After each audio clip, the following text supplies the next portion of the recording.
Hello, all you positive heads out there. It's so good to be back with all you beautiful reflections of the one source consciousness that creates and animates all things. If you're new to this podcast, of course, we're super happy to have you here. And if you've been listening and enjoying for a while, I would be super grateful if you would please take a moment to give us a review on Apple Podcasts. It's one of the best and simplest ways to pay it forward and help others find the show so that they too can tap into the powerful perspectives and positive vibrations we are collectively emanating. The other unique and magical way to share this show is by sending any friends you think would benefit from listening to this podcast our Game with the Universe link at positivehead.com/game. Also listed in the show notes, which will serve them up a quote-unquote random episode when they click it. Just instruct them before clicking the link to close their eyes for a moment and sincerely ask the universe to cue up the episode that contains the insight and perspectives that they most need to hear at this point in their life journey, and then click to listen to whatever episode is synchronistically served up to them. I have heard time and time again from people about the incredible results they received playing the game. So just tell your friends magical results are guaranteed or their karma back.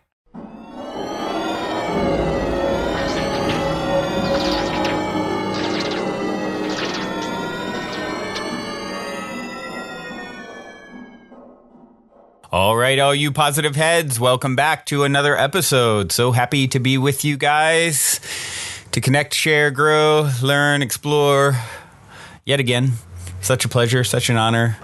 I have a wonderful poem that I'd like to open up today's episode with that was shared by the lovely Lex, who helps with some of the stuff, social media stuff, posting and whatnot. And she actually shared this, and it was something that she had heard at Burning Man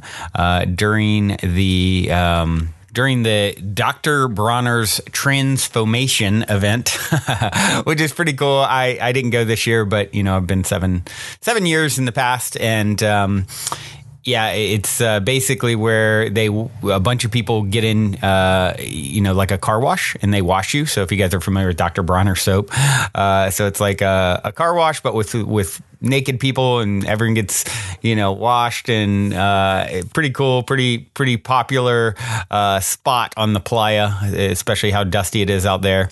And she basically had said that this is a poem that was read while they were in the car wash, read out loud, and how moving and touching it was to her. And so she sent it to me, which I really appreciate and checked out. And I agreed. It's extremely touching. I love the perspective that it shares. And so I wanted to read it to you guys today and talk about it a little bit, then share a little video clip. This poem is called Being Human, and it's by Naima, N-A-I-M-A, is the author of the poem, and it goes like this. I wonder if the sun debates dawn, some mornings not wanting to rise out of bed from under the down feather horizon. If the sky grows tired of being everywhere at once, adapting to the mood, swings of the weather. If clouds drift off trying to hold themselves together, make deals with gravity to loiter a little longer. I wonder if rain is scared of falling, if it has trouble letting go. If snowflakes get sick of being perfect all the time, each one trying to be one of a kind. I wonder if stars wish upon themselves before they die, if they need to teach their young how to shine. I wonder if shadows long to just for once feel the sun, if they get lost in the shuffle, not knowing where they're from. I wonder if sunrise and sunset respect each other, even though they've never met. If volcanoes get stressed, if storms have regrets, if compost believes in life after death. I wonder if breath ever thinks of suicide, if the wind just wants to sit still sometimes and watch the world pass by. If smoke was born knowing how to rise, if rainbows get shy backstage, not sure if their colors match right. I wonder if lightning sets an alarm clock to know when to crack, if rivers ever stop and think of turning back. If streams meet the wrong sea and their whole lives run off track, I wonder if the snow wants to be black. If the soil thinks she's too dark, if butterflies want to cover up their marks, if rocks are self-conscious of their weight, if mountains are insecure of their strength, I wonder if waves get discouraged crawling up the sand only to be pulled back again to where they began.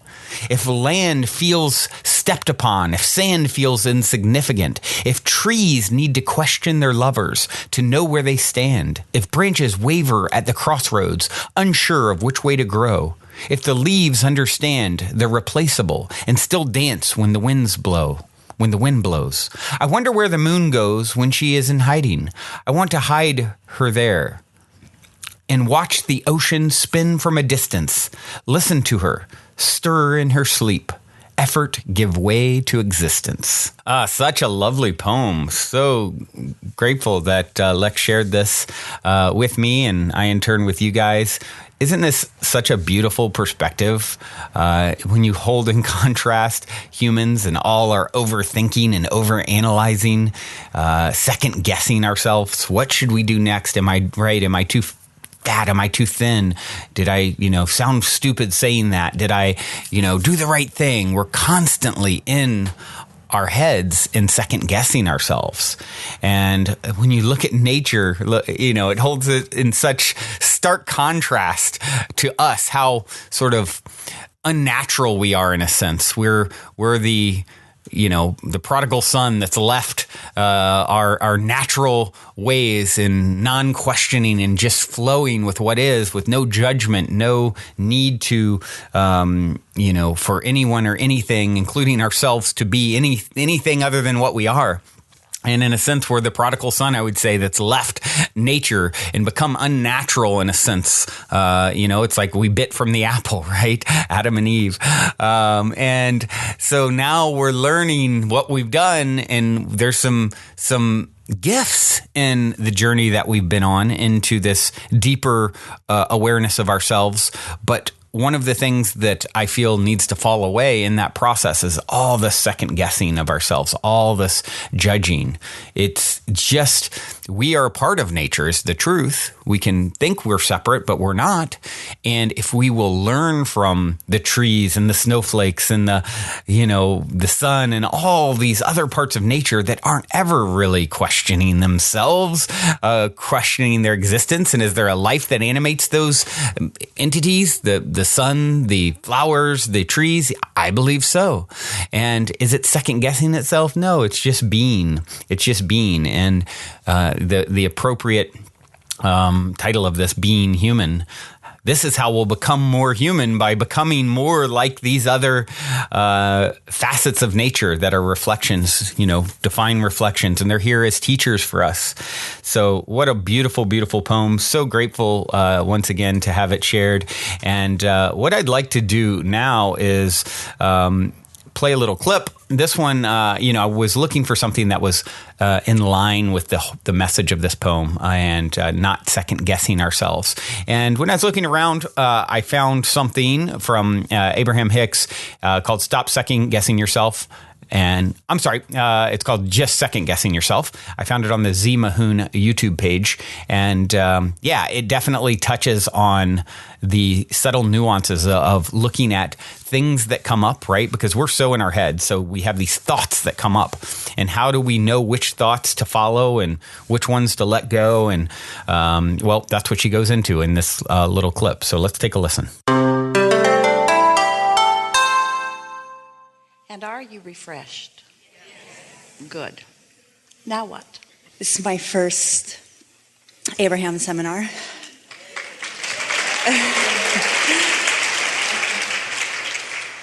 I want it all. I don't want it all at once, but I do want it all. And I was just wondering if you could help me navigate what my path of least resistance is. Well, that's a big question, because there are lots of different topics. In some subjects of your world, of your life, there's so little resistance that your path unfolds easily. And often with you and with everyone else, that the subjects that matter the most to you, you've managed to put more resistance on your path. So your question is sort of like, if you were to get into your vehicle, and you're going to go all the way from West Coast to East Coast. And you're going to see as much country as you can in the process. And so you set your navigational system for all your waypoints and where you want to be. You would not ask anyone, can you tell me, I just have a little bit of time, but tell me what my path of least resistance is from West Coast to East Coast. Because first of all, you couldn't hold it all in your mind at once. Yes, I used to say to Jerry, now tell me what I'm going to do. And he said, I'll just give it to you one turn at a time. Because that's about all you're going to remember. Left, right, over, under. And after you've made about 2 turns, you can't remember the next one. So don't try to figure out what your path of least resistance is. It's just the next step. 2 things are important. 1, to clearly define what it is you want. And life has been doing that for you. So that's already done.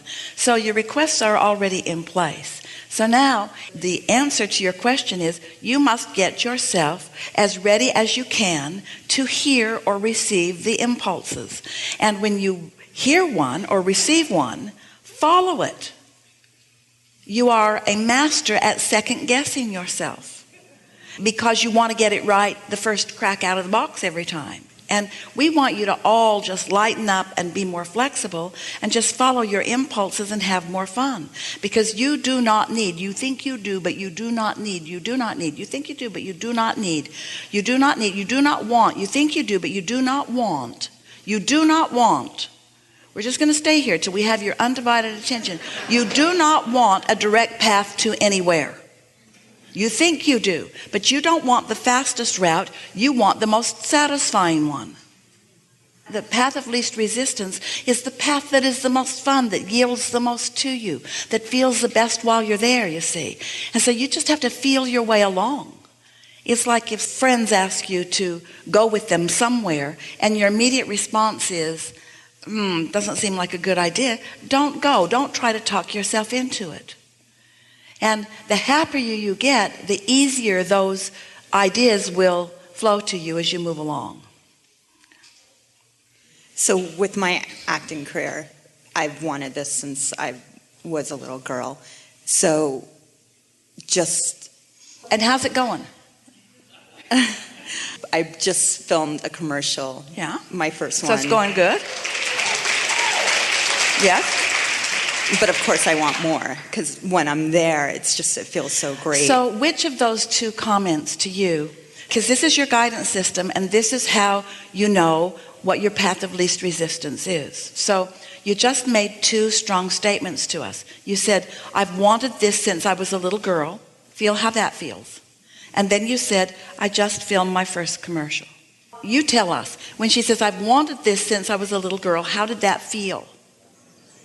A little hard. It felt like yearning. It felt like really trying. It felt like defending and justifying and trying to explain to somebody it's time for you to give it up for me because I've paid the price. That's not an open and flowing energy. It didn't feel good. There's blockage in that. Blockage is too strong a word, but resistance in that. So that's not a pure vibration. But when you said, I just filmed my first commercial, did you feel how open and flowing that was? And did you feel how good it felt to acknowledge that, to notice that? So you tell us, of those 2 statements that you just made, which one was the path of least resistance?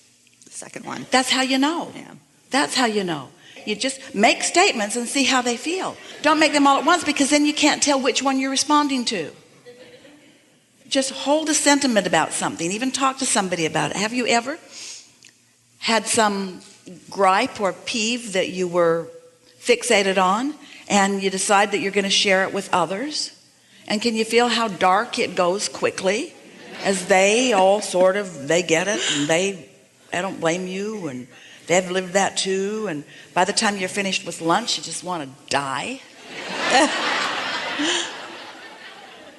So the path of least resistance is the path that feels the easiest, and it's from where you are. You don't need to know the whole path. You don't need to know the whole story. You just need to know what's the best step from here. So if you're just sitting in a room by yourself, the best step from here is a thought that feels good. That's all, which will lead to another, which will lead to another, which will lead to another, till pretty soon you're just so steady in step 3. You're just tuned in, tapped in, turned on, and now you've practiced it so much, and now many thoughts are coming, and you'll find yourself on this frequency where it feels like every choice you make is just the right one. And the stories you'll be telling people is, if I hadn't been over there, this wouldn't have happened, but I was there, and then that happened, which led to that. And if I hadn't been over there, then that wouldn't have happened, but I was over there, and then that happened, and then that happened, and then that happened, and then that happened, and then that happened, and then that happened. It just keeps happening because your inner being knows what the best path is. But hear this, not the best path forever and ever. Not even the best path on this one subject. The most likely path that you're going to be able to find and follow. Oh. It's your path. So your inner being is leading you on your path of least resistance. It's always the one that feels the best. Okay. Clear enough? I think. You have some examples that you would like to give us of exactly how this commercial unfolded? Tell us that story. I went in and I didn't know really what tailgating was. And so they were all laughing because I acted as if I was at the game. And then when I was at the commercial, the guy, the creative director, said to me, I remember watching your tape and saying, we need this girl. So are you saying something that someone was teasing you about, do you think that you would have chosen to be teased? Or was it something that happened? It's just because what you were saying, I was having fun, I was in the moment, I was just going with the flow and enjoying it and not thinking about it. You weren't trying to make anything happen. No. You weren't trying to see the big picture. You weren't trying to impress the director. You Right. weren't trying to impress anybody. You were just having the feeling, doing the next thing, doing the next thing, doing the next thing. And it led to that, and it led to that, and it led to that, and it led to that. It led to that. That's what you just keep doing that. Okay. All right, thank you.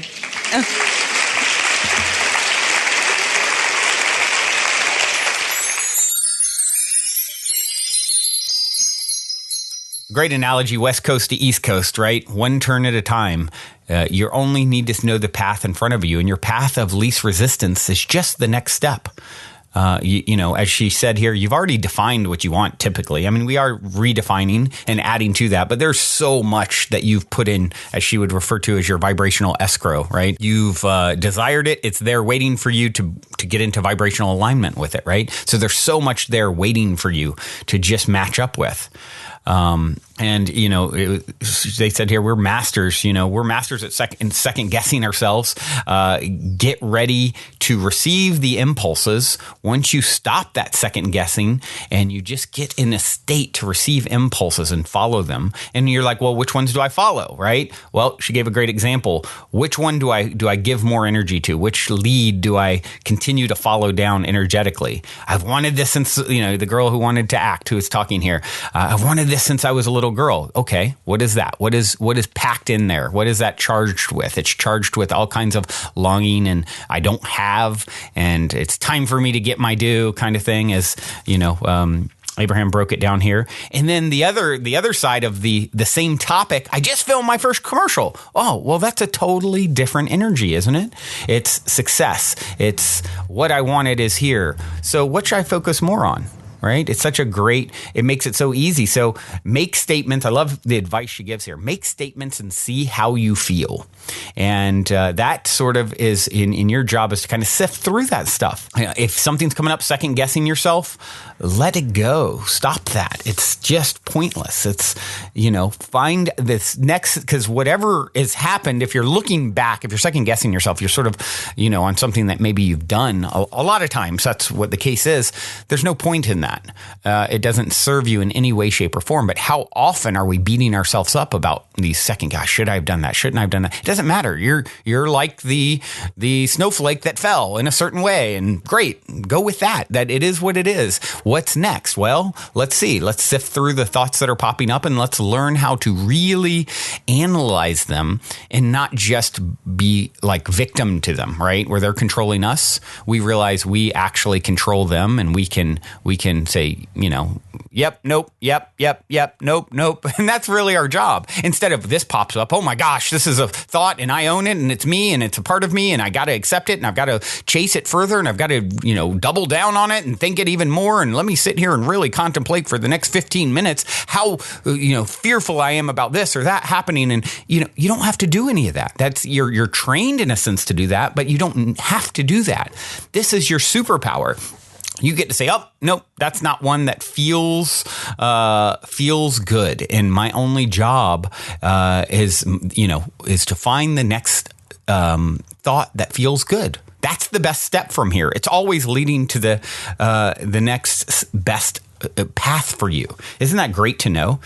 I mean, that is what you have to follow. It's not that complex when you understand this technique. And, she talked about as you get better at this, you'll move into, you'll follow this.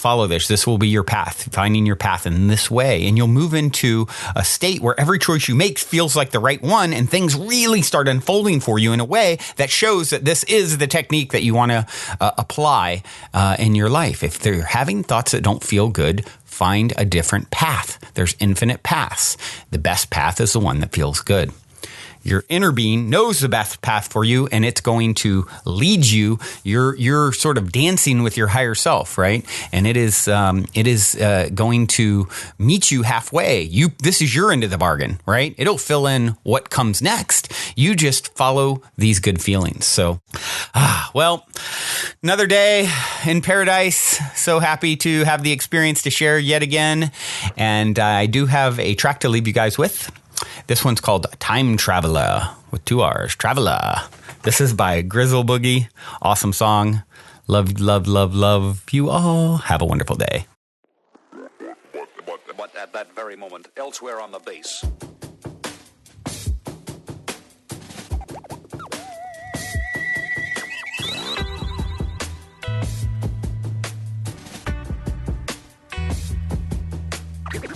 Shape suddenly appears out of thin air.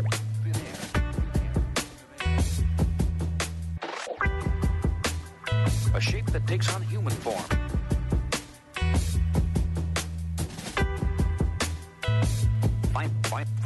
Finally crystallizing into focus, revealing itself to be none other than Grizzle.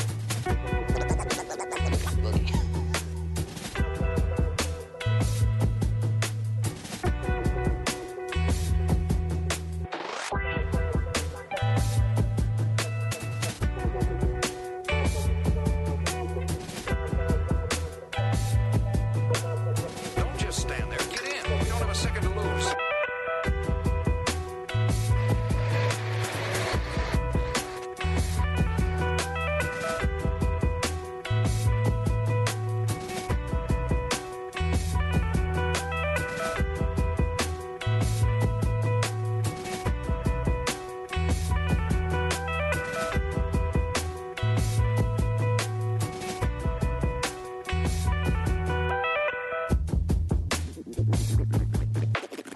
You see, I have journeyed to your time era from the far future. We have to go somewhere and talk.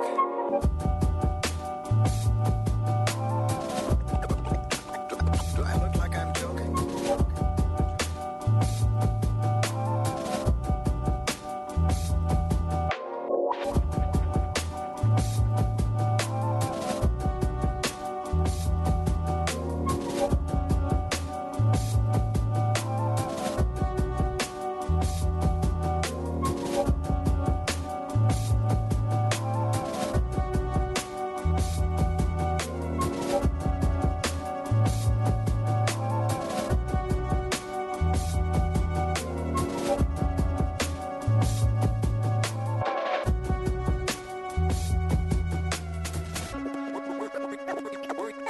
Where are you going?